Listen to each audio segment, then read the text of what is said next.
So Easy Sourcing Group. So I'm Eileen, Operations Manager of Easy Sourcing Group. So we offer one-stop logistics solution from China to Philippines. So our topic today is selecting products and negotiating prices.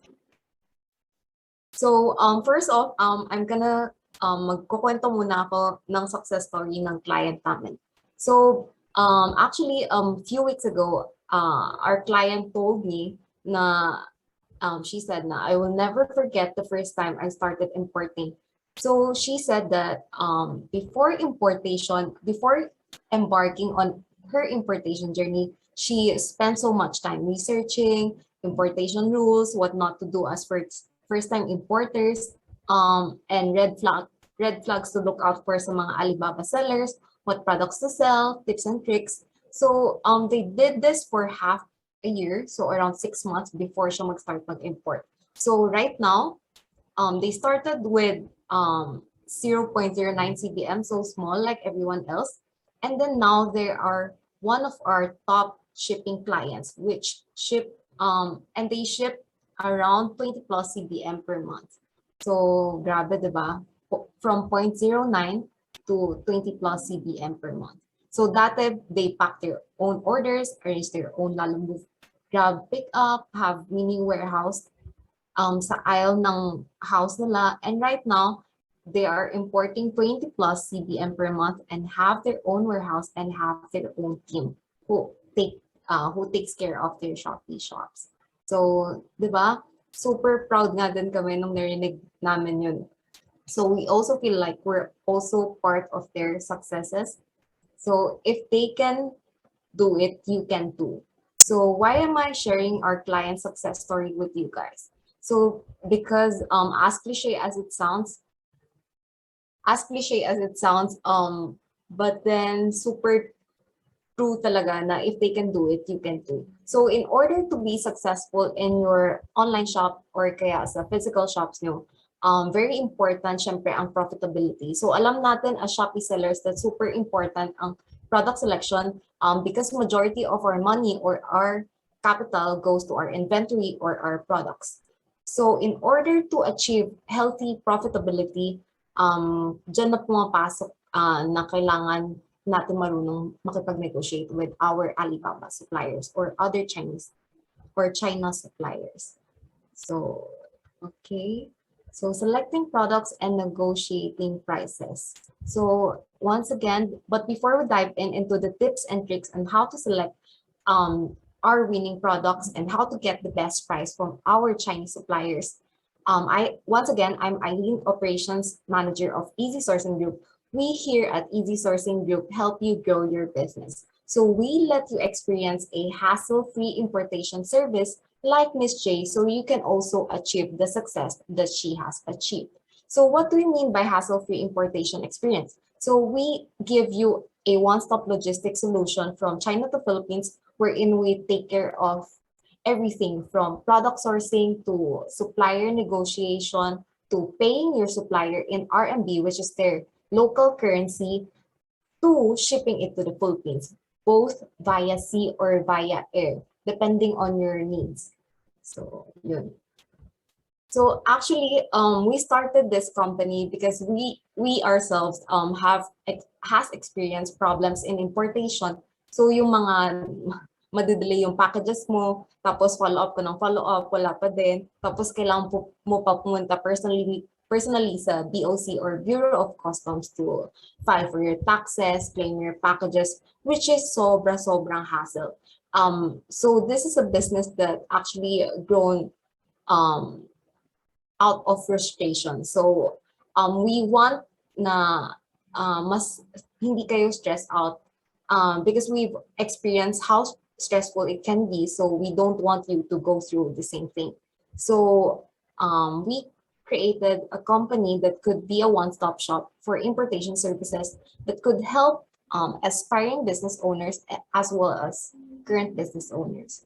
So some of our core services are sea freight via KG, sea freight LCL, air freight, RMB payment assistance, product sourcing. So you can actually browse this website namin, which we will post later. So, head muna tayo sa topic natin. So, what you will learn today is first, finding your niche. Second, product combos for your Shopee shop. And third, product selection strategies.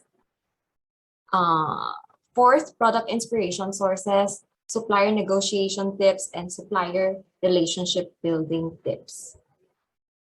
So here's our outline, almost the same with the previous slide, so hindi ko na siya i-expand. So first, how to find your niche. So these are some of the most important questions you have to ask yourself before diving into a specific niche or a specific industry. So how passionate are people in this niche? What is the market size of your niche? Are people willing to pay for the products in your niche, or do you know this niche well? So, so this is a question that you should ask yourself since first one, so how passionate are people in this niche? So this is a question you should ask yourself since how passionate people are in this specific niche will directly affect kung how much they're willing to pay for a specific product that you are offering under that niche. So important to see also kung ano nga ba yung demographics and psychographics ng target market mo or target market inside that niche. So for example, I have a friend na very fan siya ng mga fish. So marami siyang aquarium sa house niya. Tapos magaganda talaga yung mga fishes niya. So since he's also very business-minded, ang ginawa niya is ginamit niya yung passion niya for fishes. So he started trading live fishes, yung mga stingray, ganon. And then he eventually dive in sa mga seafoods, which is related pa din sa fishes. So, yun yung ginawa niya. So, meron din kaming another kakilala na leather naman yung niche niya. So,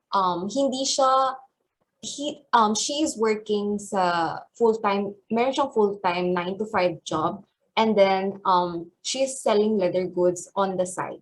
So, ang ginawa niya is nag-side hustle siya ng leather goods since mahilig siya sa mga crafts, arts, and she's also very good with building stuff. So, yun. So we can see that importing basically is not only for people who are full-time business owners, but it is also suitable for people who wants side hustles or side incomes kahit na meron silang 9 to 5 full-time job. So yeah, basically ganun siya. So some of other profitable niche that we also know is yung mga K-pop merch or kaya mga photography niche. So another thing you have to ask yourself is what is the market size of your niche? So you can do that by adding the total sales value of you and your competitor sales, sold numbers sa mga online selling platforms like Shopee, since makikita naman natin yun doon. So check credible sources like news sites and experts or on what they are saying about your industry. So also take into consideration yung future potential ng market or ng niche mo. So how well do you know this niche? Hindi naman kailangan na alam mo talaga yung niche mo before you sell the product. So, but then, since sabi nga nila, if gusto mo naman talaga kumita, you will equip yourself with sufficient knowledge to be able to sell well in that specific niche. So you have to also check the historical data of your niche. Tingnan mo if nag-perform well ba sila in the past few years and kamusta naman sila ngayon. So you also have to check the future trends of your niche and how it would change 5 years down the road, given the emerging technologies and whatnot. So second one, product selection strategies. So these are some of the product selection strategies that we got from mga Shopee sellers din. So first one, mostly, ito yung healthy mix na products na dapat na nasa shop mo, I guess. So first one, low margin, high volume na products, high margin, low volume na product, high margin and high volume na product, which is very ideal. But then mahirap hanapin yung ganong klaseng product. So next.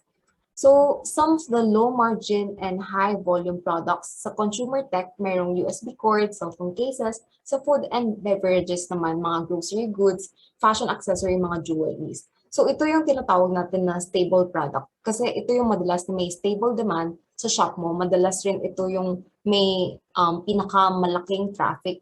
Pag nakita mo, kung mas maraming nag-view ng mga ganitong products since cheaper nga siya and mas kailangan mas mabilis siya ma-consume. So, kailangan pa ulit-ulit. Let's say, grocery goods.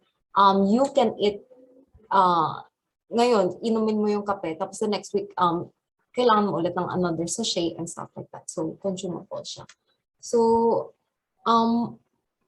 mostly what we do to find these kinds of products is, madalas ito yung mga bestsellers sa shops yung mga ganong product, low margin and high volume. And madalas sila yung may pinakamalaking order number sa Shopee, sa Alibaba, tsaka sa mga other Chinese platforms like Taobao.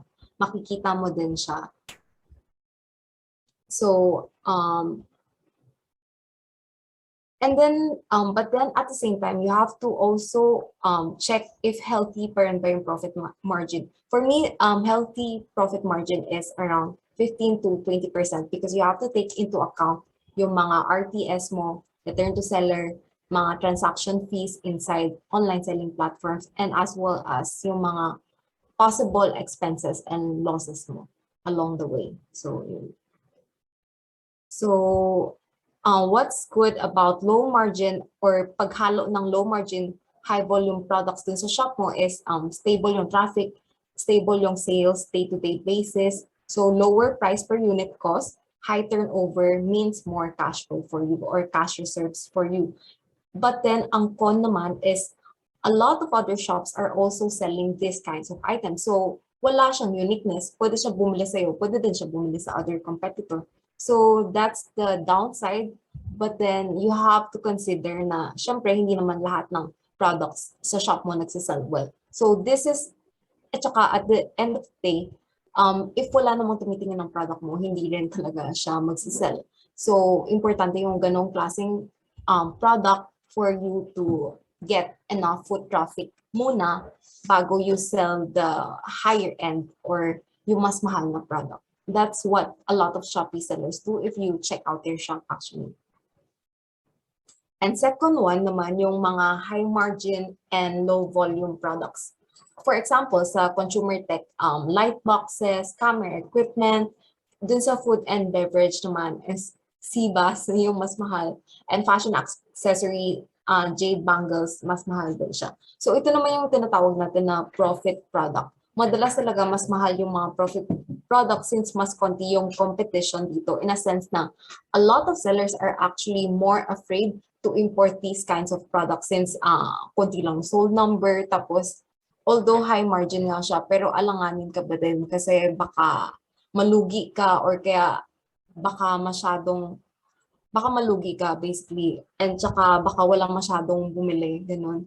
So, kailangan mo pa rin yung mga ganung products for a healthy mix of products dun sa Shopee shop mo or sa other online selling platform shop mo para ito yung product kasi na for experiment. So, you can check out if let's say if nag-import ka ng ganitong products, magsasell well ba? Kasi paminsan hindi ka rin super sure if dahil ba konti lang yung seller na nag-sell ng ganitong product kaya hindi siya nagsasell well or hindi ganun karami yung exposure or kaya dahil wala lang seller na nagtapang na loob na mag-try out ng ganitong product. So for me, important din yung mga experimental products.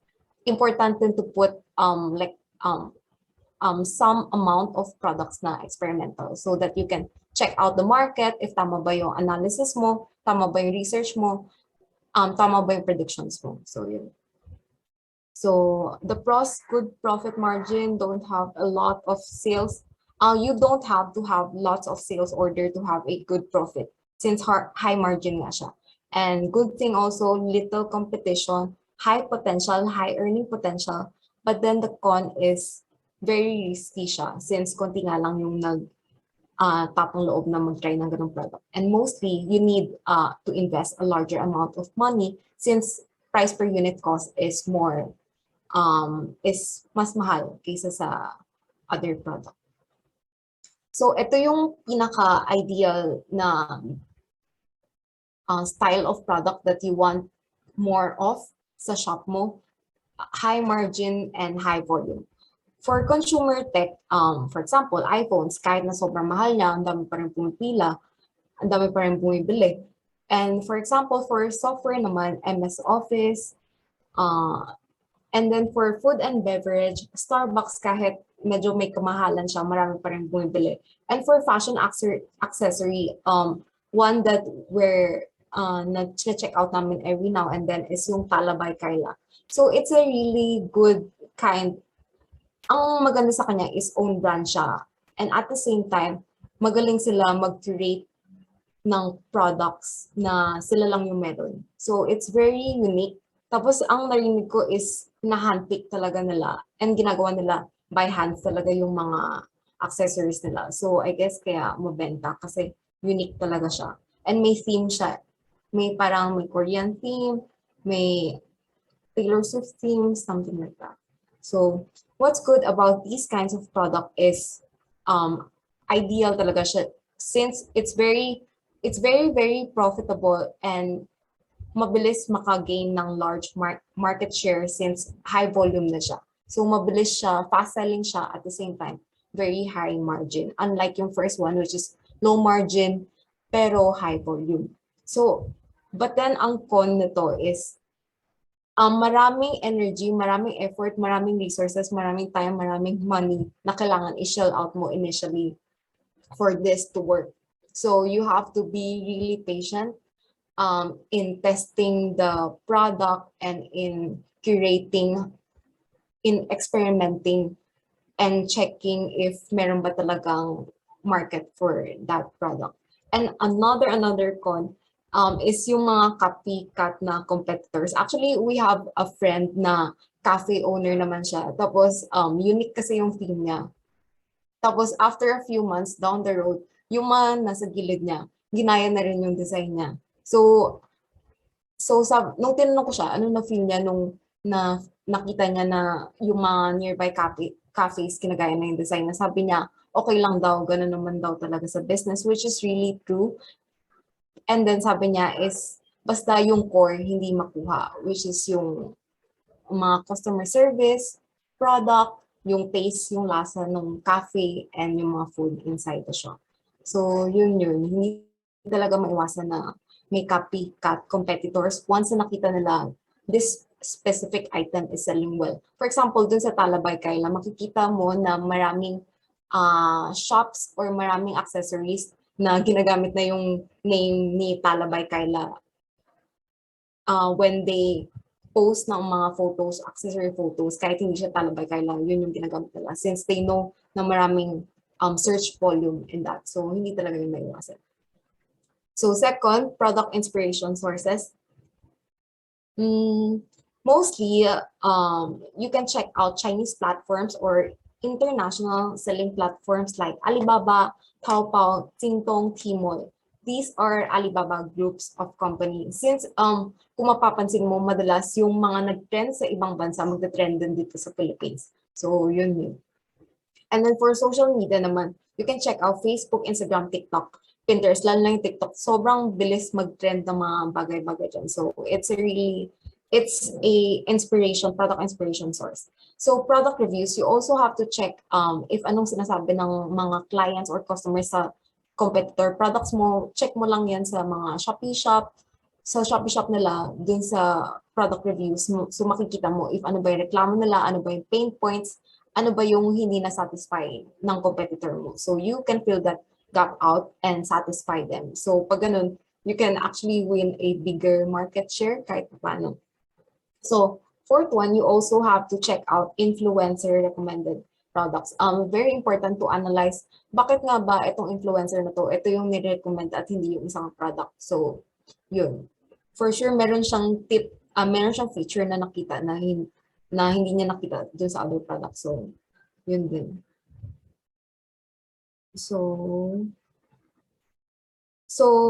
Product inspiration sources, mga Alibaba, Taobao, Jingdong, Tianmao, ito yung mga Chinese platforms na you can get stocks from. So, you have to check yung mga orders numbers per month ng mga products yan sa Alibaba. And you have to check also yung mga product reviews, tsaka new arrivals nila. Since mas mabilis sila sa atin mag-post ng mga new arrivals, since mas ahead din kasi sila when it comes to trends. So, yun, importante to check it every once in a while. Siguro mga once a week na para makita mo talaga yung transition from being not trendy to trendy. So makita mo yung ganong transition, which is very vital for you as a business owner para alam mo kung ano yung trending sa specific category mo. So, and then i-compare mo siya dun sa Shopee or sa other online selling platforms in Philippines. Like, may nagsisell na ba dito sa Shopee, ano yung price niya, at bakit konti lang yung nagsisell? Ano bang meron? Mahirap pa siya i-pack? Baka mamaya fragile item pala siya, mahirap i-pack. And kailangan maraming bubble wrap, which also incur a lot of expenses actually sa mga bulky products, sa mga fragile products. So yun, kailangan maingat sa mga ganun. So you have to check yung profit margin mo pag dinagdag mo na yung mga ganong class expenses, yung mga bubble wraps and stuff. And tapes, yun din. Magastos siya actually pag in-accumulate, pag binilang siya ng buo, madami siya. Madami expenses din siya. So those are the little things that you have to take into consideration before choosing your products. Tsaka, yeah. So product inspiration, mostly actually, me personally, I would go to Taobao to check out yung new trends, let's say mga fashion trends or mga consumer tech trends. Kasi very similar yung Taobao din sa Shopee, the way the algorithm works and yung mga product selection. I think yung target market medyo the same din. So, madalas doon ako tumitingin for product inspiration. So, you can also check that out. And then social media, Facebook, Instagram, TikTok. So, madalas doon mo talaga una nakikita yung mga trends. For example, this one, yung startup, ewan ko if na-check out niyo ba yan. Yung startup, it's a Korean drama about startup business. So, after niyang, parang before siya nag-finale, sobrang daming mga merch na related sa startup. So, yun. So, kailangan talaga alam mo yung anong trending sa social media. And then product reviews, like what I said a while ago, very important to check out what customers like and yung complaints nila and what else to improve. So influencer recommended products then, you have to check out, analyze why this product pick and bakit yun yung nirecommend nila and mga other products. So third, you have to build good relationship with suppliers plus negotiation tips. So first one, you have to always be respectful. When you talk with suppliers, syempre, you can call them boss. Actually, yan yung madalas namin ginagawa. So, aminin mo kasi if may boss if tawag sa'yo ay boss, naka-feel proud siya or instant boost of confidence, ganun. So, boss because respectful siya at the same time, very friendly din siya pakinggan. So, yeah. So you also, and then second, you have to learn to give and take, not only take, since all of us here are business owners, suppliers, business owners. So why are they doing business? For profitability, for fulfillment, para ma-problem solve. So you have to learn to give and take and not just only take whatever. So yun. And the second one, negotiate prices with caution. With caution because so first, you have to aim for win-win negotiation. Always buy samples first before buying in bulk. Although may MOQ na nakasulat sa Alibaba, but most of the suppliers will actually be willing to give out, sometimes free nga din yung sample. But yeah, sometimes free din yung sample. So you have to tell them upfront and be honest na, kasi testing out product pa lang. So I don't want to invest that much of money for that specific product. So mostly naman ma-understand nila. So third is ask for actual photos before buying from suppliers. Very important talaga yung actual photos kasi may mga na-meet kami na case wherein the photos are identical talaga but when you buy from them, iba yung product pag dumating sa'yo. So iba yung quality na ginamit nila, iba din yung price. So madalas makikita mo talaga the lesser the price, mas lower yung quality paminsan yung ginagamit ng supplier kahit identical yung photo. So yun yung to watch out for if you are buying from Alibaba. At saka if malaki yung price difference from this, kahit na identical yung photo. So kailangan talaga i-check out mo muna yung actual photos before buying para hindi sayang pera. So more info, the better. So let's say yung mga ship out schedules, yung mga payment terms, really know more para you can also plan ahead of time. So negotiate for better price, per unit cost, better MOQ. So if supplier didn't agree for lower MOQ, ang ginagawa namin madalas is we negotiate for free shipping. So we choose kung ano yung warehouse na mas malapit sa supplier at yun namin pinapaship para reduce kami sa domestic shipping fee or sa China domestic shipping fee. Or if ayaw talaga niya na free shipping, ask for discounted shipping price. So treat suppliers not as one-time transaction, but more on building a long-term beneficial, mutually beneficial partnership or business partnership. So ito yung sinasabi ko na not only learn how to give and take and not only take lang. Kasi business owner nga din sila at the end of the day. So they also have to think of their profitability. So negotiate terms of payment. So very important din yung better terms of payment. For example, let's say itong supplier na to nag-allow siya ng 70% muna ng 70% muna ng payment tapos i-ship out niya tapos another 30% if na-receive niya na sa warehouse. So pag ganun, mas less yung lugi if ever something happened din sa order na yun. So yun. A protection din siya for you as a seller, as a buyer.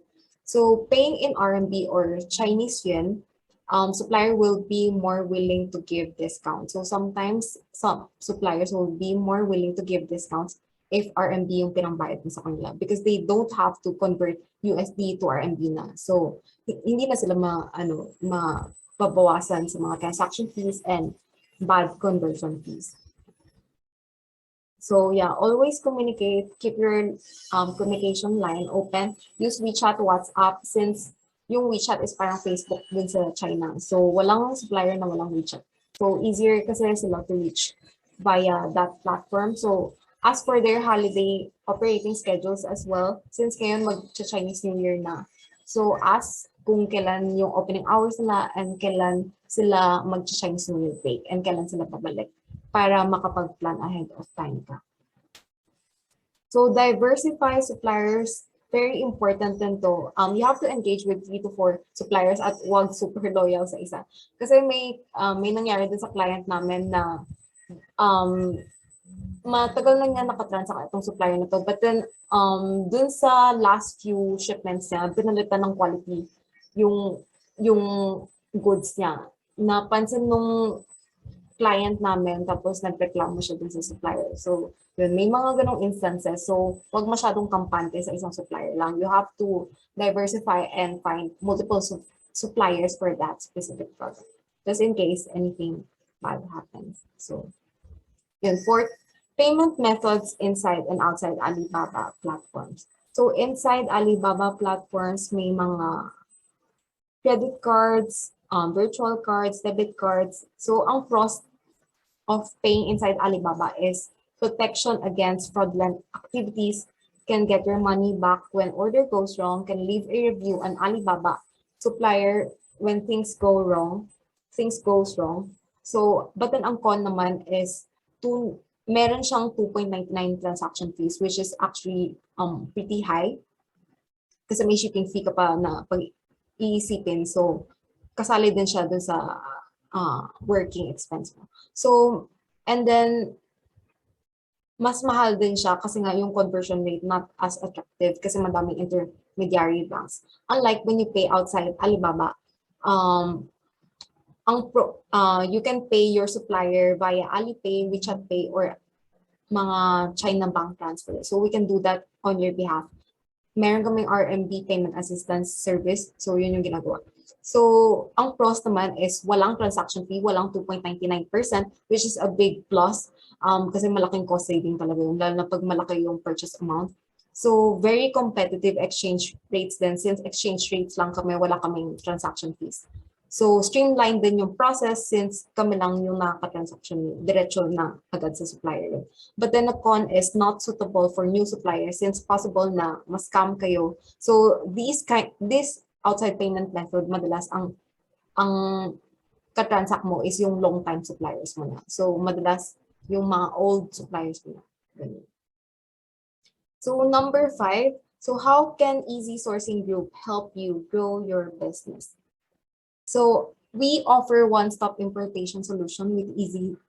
We offer one-stop importation solution. So pinapadali namin yung importation process nyo para hassle-free siya and convenient for business owners and aspiring business owners. So first one, choosing ito yung parang process flow basically when you're importing. So choose your China buying platform, Alibaba, Taobao, Jingdong, Pinduoduo.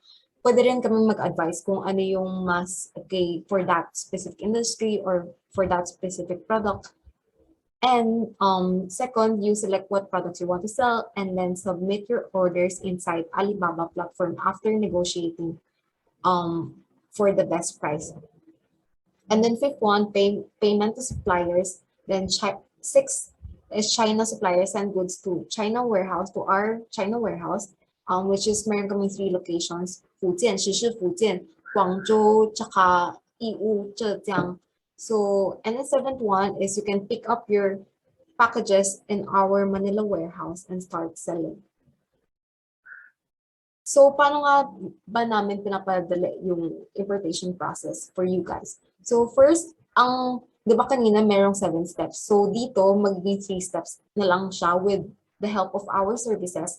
So, first one, choosing China buying platform, selecting products, and submitting orders and negotiating with suppliers. Pwede nyo i-avail yung easy product sourcing service namin. We do that on your behalf. Lahat ng choosing products, submitting orders, negotiating for best price, and what's good also is meron kaming Chinese support, which is syempre if Chinese to Chinese mas mabilis or mas lenient sila sa price. So mostly mas mababa din yung price per unit cost na ibibigay ni supplier sa'yo, most likely, although not always. And then second one naman yung easy RMB payment assistance.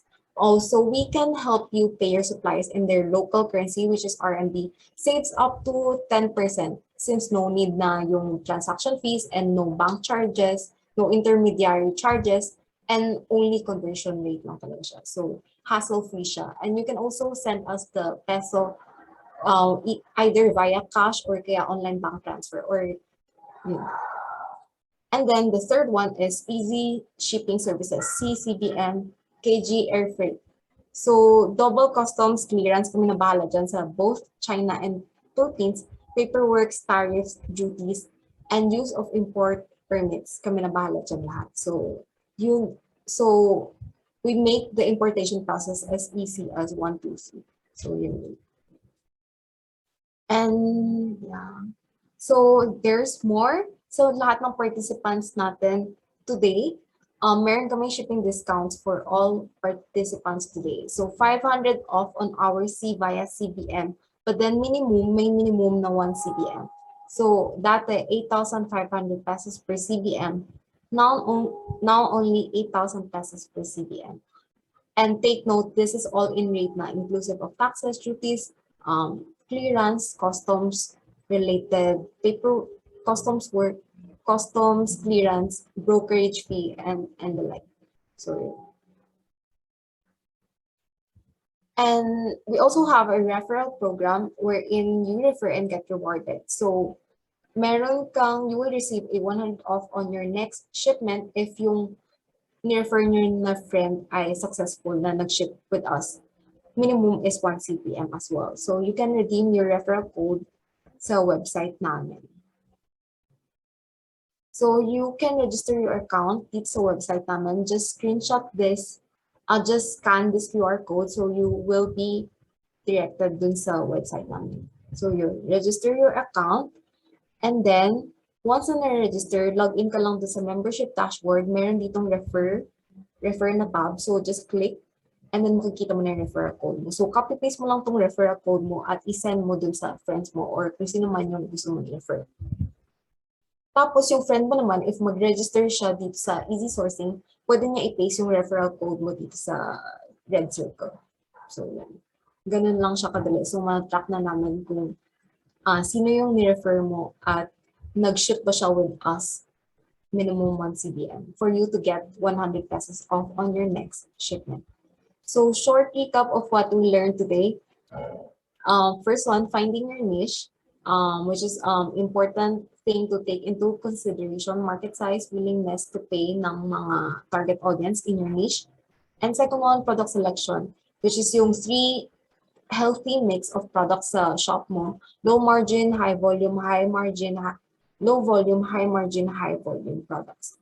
And third one, supplier relationship building tips. You should be respectful. You should negotiate with caution since sometimes binababaan nila yung quality if masyado kang parang tinataga sila. So, I mean, masyadong low yung unit cost na gusto mo. And you should always keep your communication lines open and then diversify suppliers. Don't stick to one. Get as many suppliers as you can. And how easy sourcing can help you with your business. So we have product sourcing services, R&D payment assistant, shipping services, sea and air. So start your importation journey with us. So grow your business with Easy Sourcing Group PH. So your one-stop logistics solution from China to Philippines. So meron ditong QR code. So you can scan this QR code and get directed to our website para ma-register nyo na rin yung account nyo. And so you can also refer your friends na. And you can also check out our blogs and upcoming promos dun sa website namin. So you can, what's good dito sa website namin is you can actually track your packages na 24/7. So you will know kung nasa na yung packages mo or kung kailan yung ETA na dito sa Philippines. So you can actually plan ahead of time. So let's grow your business together. Want to achieve a hassle-free importation journey? Choose Easy Sourcing. So ito yung mga contacts namin. Email, you can follow us sa Facebook, Instagram, and this is our website. So yeah, any questions? So thank you so much for joining us today. Joining us today. Thank you so much, Miss Thank you, Eileen. Shopee, as well. Thank you, Shopee, for giving us the opportunity to present our company. Okay, so look at that, guys. We actually learned so much from Miss Eileen. So for today, I think this is the best speaker that we have so far. I mean, we learned a lot from the first two, but Miss Eileen, she was able to give everybody, a good point of view kung paano talaga mag-order online. Especially, dapat hindi tayo mag-stick sa one, supplier natin. Because she's actually right na delikado din na maging loyal when it comes to, this kind of business. Mahirap na maging loyal sa isang supplier. Kailangan palaging tutukan yan. And malay mo, nag-iiba na yung market place ngayon. Meron pwede pa palang makita na mas mura and mas better yung quality. Right, Miss Eileen?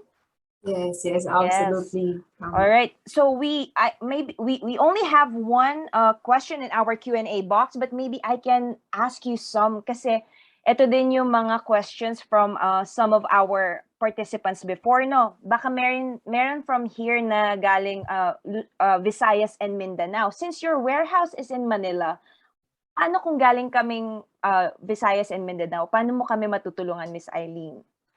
Ang ginagawa namin is dito pa rin baksak dito sa Tondo warehouse namin, and then meron kaming partner courier that can bring it nationwide. Okay, so ayun guys, Davao, Cebu. or other places, pwede din. So, saan daw located ang warehouse? Again, I think Miss Eileen just said it right now. Warehouse is located in Tondo. You can actually check us out then via Google Maps or Waze. Just type Easy Sourcing Group and then lalabas na siya. Okay. And Miss Eileen, you told us earlier na pwede mo kaming tulungan once we want something, no? Want a product that Easy Sourcing Group can actually help us, maybe source out and, figure out kung sino bang kukuhanan talaga namin. Pero paano kung yung Alibaba, I know it's in English, pero yung Taobao, Jingdong, yan, ano Yes. yan, naka-Chinese yan. But I think everybody knows, like right now, if you actually attended the last session, you can find it, using the picture, the image search. Yes.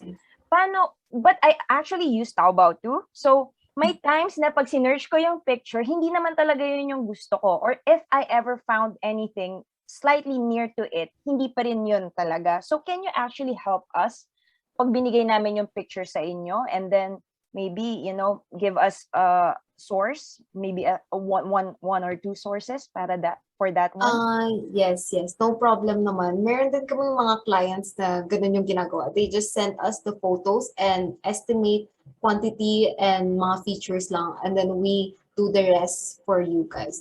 So, yun.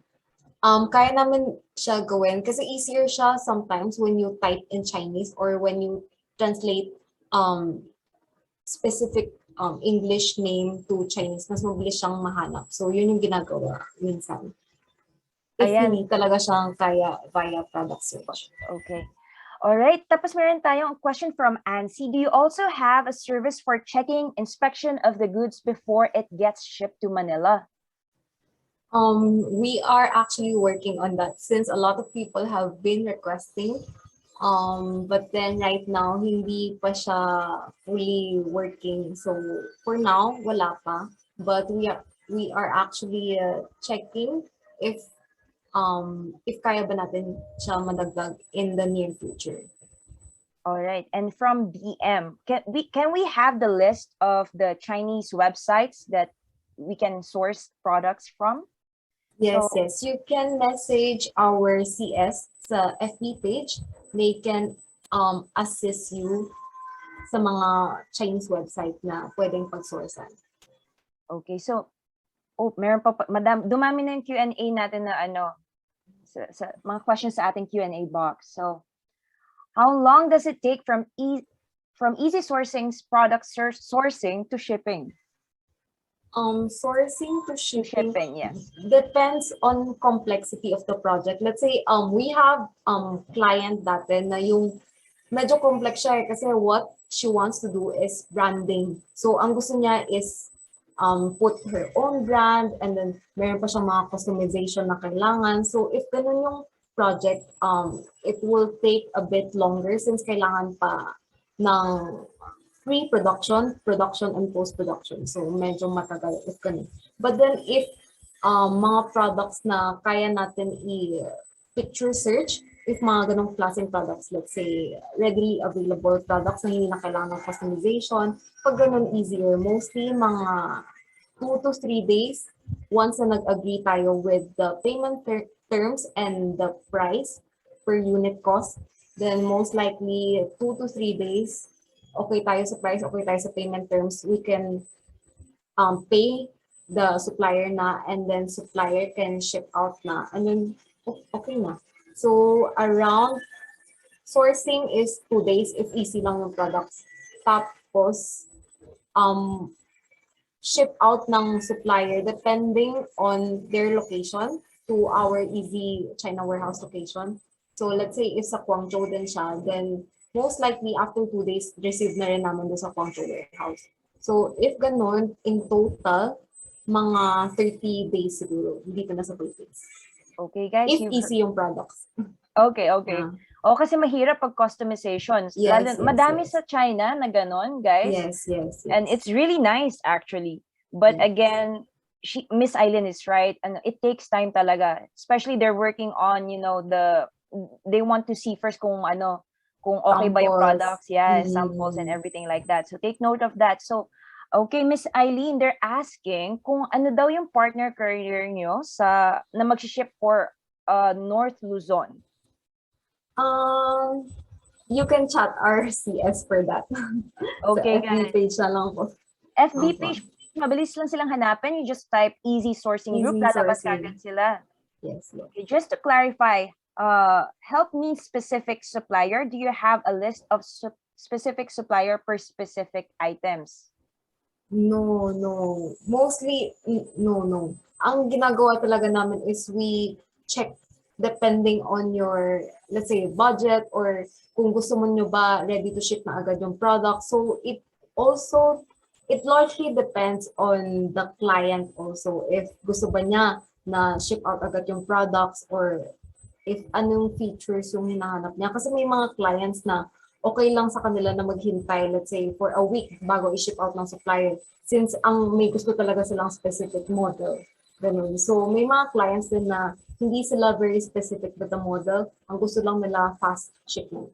So, depende din. Okay. So, on the line of helping, sourcing products, meron ba daw additional fee dun sa pag-help na yon? Yes. Meron kaming, for the product sourcing, we have fee. If lower than 100,000 pesos yung total purchase amount nung order, then meron tayong sourcing fee na 2.5%. Pero if more than 100,000 pesos, then wala na tayong sourcing fee. Okay. And then, paano pagdating ng items, mayroon daw problems or defects? Can you help the seller or the supply, so not the suppliers, but the sellers, yung buyers natin dito, na ibalik or i-refund yon? Paano yung ganon, Miss Eileen? Complicated yung ganun.